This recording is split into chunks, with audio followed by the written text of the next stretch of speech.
በቃሌ እንጅራ ቅዱሳን የምንላቸው ሁሉም የተከተሉ ብንል ራሳቸውን ለፈቃደ እግዚአብሔር ያስገዙ እንደ ፈቃደ እግዚአብሔር የኖሩ ስለ ክብራቸው ያልተጨነቁ ስለ እግዚአብሔር ክብር የተጨነቁ እነዚህ ነው ሁሉም ትተን አድመኝነቱን የተው ዘረኝነቱን የተው መለያየቱን የተው ለሌባይነቱን የተው የሚገርማችሁ እኒህ ቅዱሳን ስማቸው እንኳን እስኪጠፋባቸው እኮ ነው ቅድስናቸው።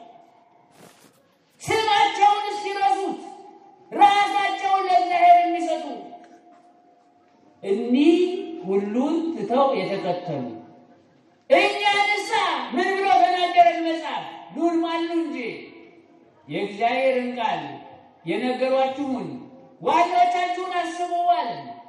ሰገሌዋ ቀዮ ከዚህም በርሲሰን ወሬን ስኒም በርሲሳቱን ጀራ ያለዳ ለምን እነሷቸው እነሱ ሁሉን ትተው የተከተሉ ናቸው። ትተው በመከተላቸው ተጠቀሙ። ተጠቃሚ እንድትሆኑ እነሱን ምን በሏቸው? ተከተሉ፣ ተመልከቱ፣ የሕይወት ፍሬያቸውን እያያችሁ ምሰሯቸው ተባለ። ሁለተኛ እነዚህ ሁሉን ትተው የተከተሉት ልክ ቅዱስ ጴጥሮስ እንደጠየቀ ምን እናገኛለን ስል ጌታችን ምን መልሷል? እናንተ ሁሉን ትታችሁ የተከተላችሁን የሰው ልጅ በክብሩ ዙፋን በተቀመጠ ጊዜ በ12 ወንበር ላይ ተቀምጣችሁ በ12 ነገደ እስራኤል ላይ ትወርዳላችሁ። ኢሚነማ ጎስታ ገኝ ኢየሱስ ክርስቶስ የወዲ ሙርቶ ፍቱ በረቱ ሙራረድ ተሰ ወደመረተ ተሰዲ ጎሶተ እስራኤል ወደማንረት ሙርቶ ለከፈት ውዲም ያኔ 13 ወደ ይፈርዳሉ ማለት አይደለም።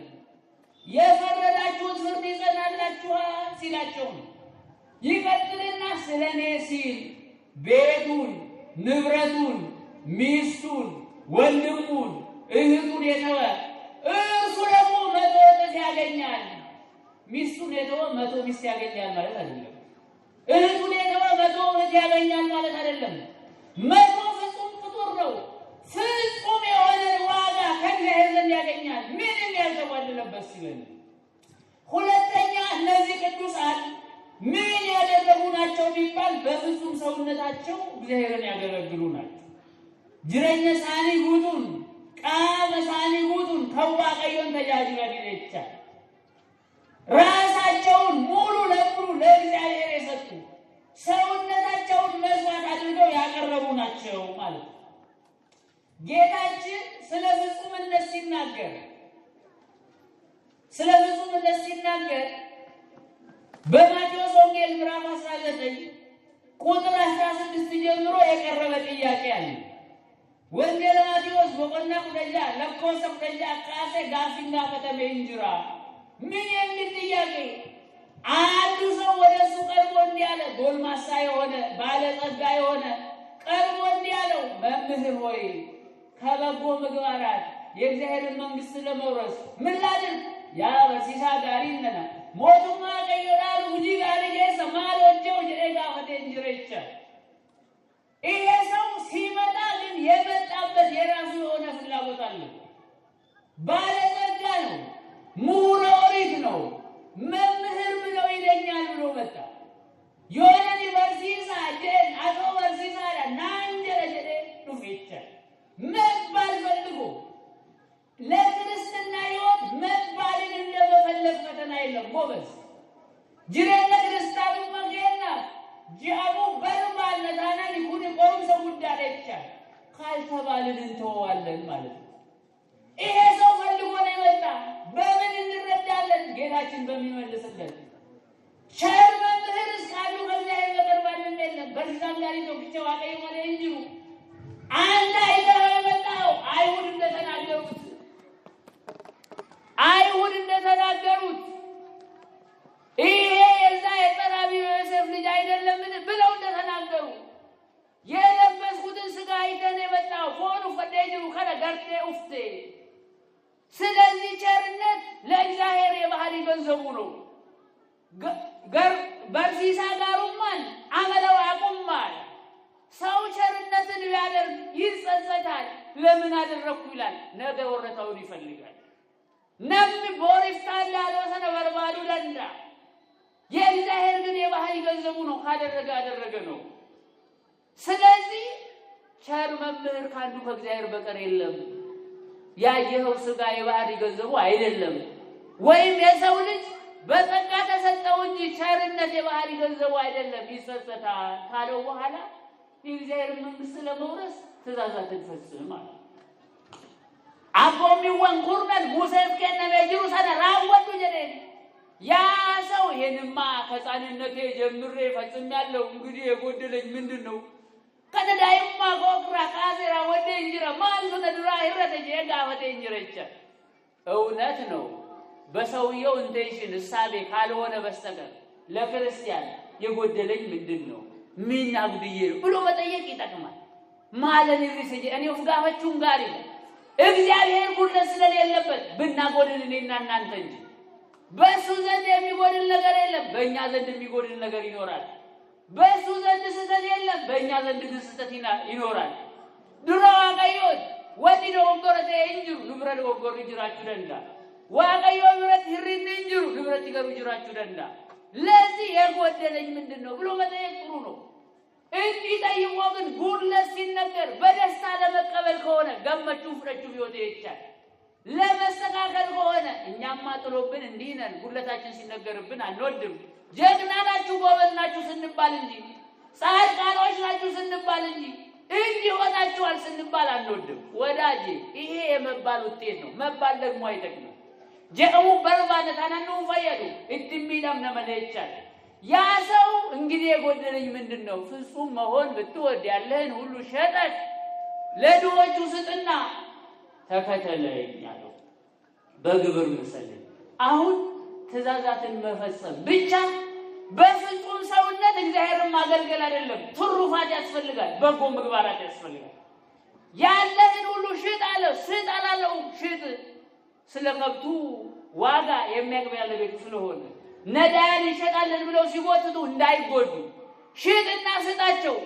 ዋጋውን ያወጣውን አይቶ ፍጹም ቆርጦ ወስኖ እንዲከተል ስለፈለገ ያ ሰው ፊቱ ተቆረ ያለ ነሚጅን ፍሬሳን ጉዳይ እንጉረቻ ቅዱሳን ግን እንዲያደሉ በፍጹም ሰውነታቸው እግዚአብሔርን ያገለገሉ ናቸው።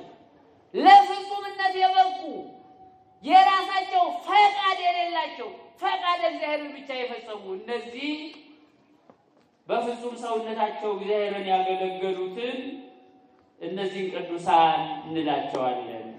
ሌላኛው ሩጫቸውን በድል የተወጡ በተጋድሎ ያለፉ እነዚህ ቅዱሳን ናቸው። ፊጊቸ ሳኒ ወረገሙማን ከደበርሰኒ ፊ ከሟታን ወረነ ከሲ ሁሉሎት የለቻል በዚህ ያለፉትን ቅዱሳን እንላቸዋለን።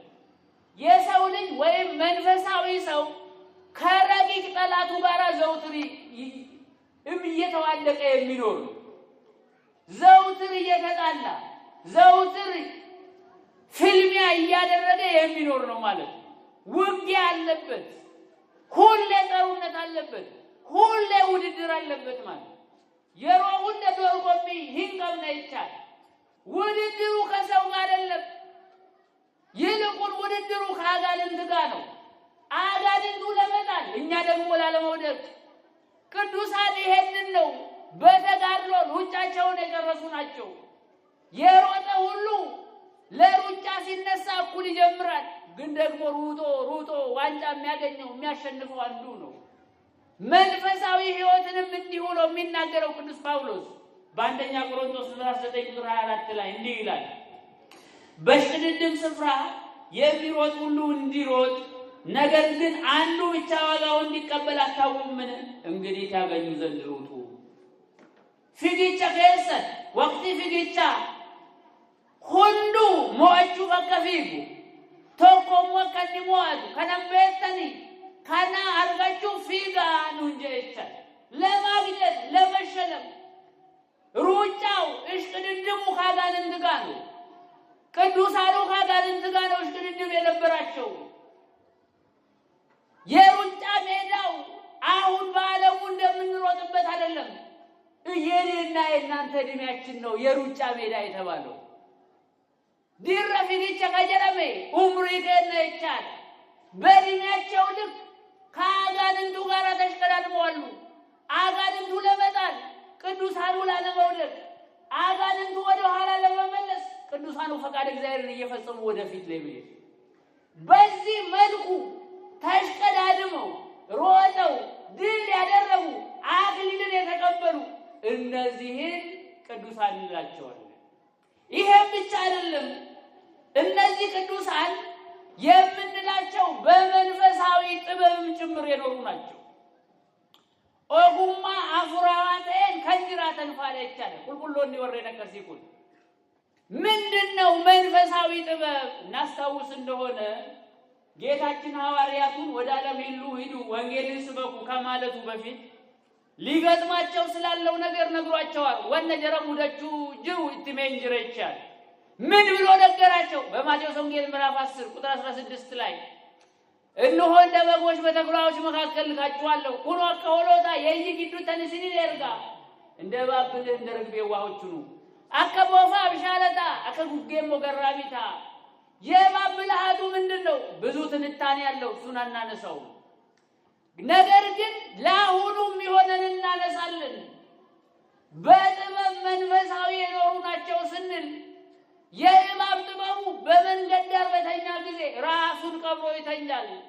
መታታ ወፈተ ይረፈ ይቻል እናንተም ራሳችሁ የሆንኩኔን እንዳትክዱ ሲል ለሐዋርያቱ ነግሯቸዋል። በጥበብ መንፈሳዊ የኖሩ ናቸው ስንል በየትኛውም ነገር ውስጥ ራስ የሆነውን ክርስቶስን ያልካዱ እንደ ፈቃዱ የኖሩ ናቸው። ሁለተኛ እባብ ውሃ በሚጠጣ ጊዜ መርዙን አስቀምጦ ነው የሚጠጣ። ቦፍቲ የሮድ ቢሻሉ መርዝ ሳለፈከው ወደይኑጋ ለምን ከውሃ ጋር ተቀላቅሎ እንዳያጠፋው።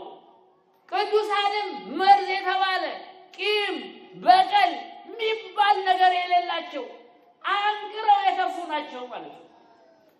አንግረው የተፉ ናቸው። በፍጹም ሕይወታቸው እንደዚህ አይነት ሐሳብ የኖሩ እነዚህን ቅዱሳን እንላቸዋለን። በአጠቃላይ እነዚህ ቅዱሳን እግዚአብሔር ለቅድስና ሕይወት ሲበቁ ማለት ስራውን ሲገልጽባቸው የተሰጣቸው ክብርና ጸጋ አላቸው። ሱጋፍ ከና እንጀራፍ ከነ መንጅሮ ይቻል የተሰጣቸውን ጸጋዎች ብቻ አንስተን እንቋጫለን። ለዛሬ ስለ ቅዱሳን አውርተን ተናግረን የምንጨርስ ስላይደለ ምንድነው የተሰጣቸው ጸጋ ቢሉ በመጀመሪያ በእግዚአብሔር ገንዘብ ላይ የተሾሙ ናቸው ቅዱሳን። ቀበኛ የውግን በእኛ ዋቀዮ ረት ከልሙደ ማሊለ ይቻል በማቴዎስ ወንጌል ምዕራፍ 24 ቁጥር 45 ጀምሮ ስለ በጎ አገልጋይ ስለ ደጉ መጋቢ የተነገረ ነገር አለ። በበጎ ሲመግባቸው የነበረውን ያንን አገልጋይ እንዲህ ይለዋል፣ አንተ በጎ ታማኝ አገልጋይ ወደ ደስታ ግባ ብሎ አንተ በጥቂቱ ታምነሃል በሁሉም ላይ ሾመሃለው ብሎታል። ወደዚ ቆዳና መነምቴ እንጅርታ ዋሩ አሁን ደረትሞ ሲሙደ እንጅረ ጀደ ጋፈኒ ዋዳ ሰይፍ ነገር ይቻል በጥቂቱ የታመኑ በብዙ ነገር የተሾሙ ናቸው። የእግዚአብሔር የሆነ ሁሉ ለነሱ የሆነላቸው ናቸው ቅዱሳን። ለምሳሌ ፀሐይን ያቆሙ ናቸው። በፀሐይና በጨረቃ ስልጣን የተሰጣቸው፣ በሰማይና በምድር ስልጣን የተሰጣቸው ቢየራባ ከናፍ ሰምረት ከነቆን ይገኛል አዱ አከዳበን አንጎ ከንት ይገኛል። ይሄም ብቻ አይደለም። በተለያዩ ጉዳዮች ማለት ርኩሳን መናፍስት ላይ ስልጣን የተሰጣቸው ናቸው እነዚህ ቅዱሳን። ሀፉራ ሐማረት ለከነቆን ይገኛል ይቻል በርግጥ በርኩሳን መናፍስት ላይ ሰው ለቅድስና ሕይወት እስኪበቃ ድረስ የስልጣን አይሰጠውም ማለት አይደለም። ለሁሉም ካህናት የተሰጠ ስልጣን ነው። ሉቦታ ሁንዳ አንጎን ከነ ሜዳ ይቻል ርኩሳን መናፍስትን ከሰዎች ዘንድ ማሸሽ ወይም ደግሞ ማውጣትን እናስታውስ እንደሆነ በማቴዎስ ወንጌል ምዕራፍ 10 ቁጥር 1 ጀምሮ 12 ሐዋርያትን ጠራቸው። ሕሙማንን ይፈውሱ ዘንድ ርኩሳን መናፍስትን ከሰው ላይ ያስወጡ ዘንድ ስልጣንን ሰጣቸው ይላል። ኡኩም ሰጥቶነ ከጀሪ ፈይሰን ሀፉረ ሀማ ነመራ ከጀሪ ባሱ ደንዳን በርቶ ተሳፍ አንጓው ከሲንኬኔጀ ለየትኛውም ካህን ይሄ ስልጣን ተሰጥቶታል። ሕሙማን መፈወስ፣ ርኩሳን መናፍስትን ከሰው ላይ ማውጣት ብሎ ሙትን እስከ ማንሳት ማለት ነው።